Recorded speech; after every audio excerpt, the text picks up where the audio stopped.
روزه هم میخونی؟ بله. برای خودتون؟ بله. تنها؟ بله. معمولا چه روزه‌ای میخونی؟ هر روزی که تو ذهنم بیاد میخونم. ما الحمدلله الان 80 ساله که منبر میریم روزه میخونیم. از 7 سالگی. کدوم یکی این روزه هاست دلش خود شما رو بیشتر از همه میسوزونه؟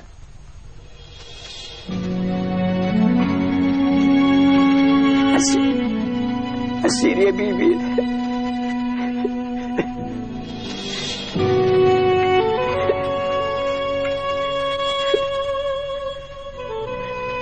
صلی الله علیه آقا.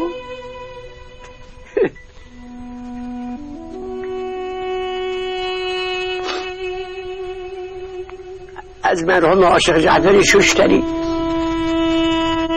رفق الله درجات نقل شده که ایشون فرموده بودن 2 مصیبت 2 غصه بود که امام حسین رو کشت، آقا از پا انداخت.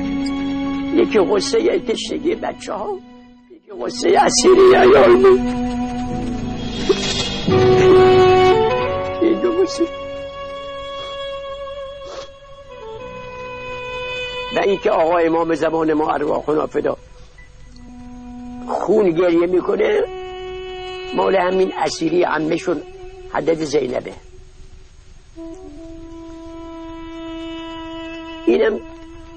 اینم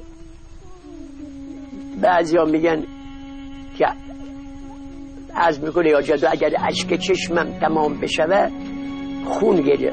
من میگم نه، امام زمان از اولش خون گریه میکنه، از اولش خونه.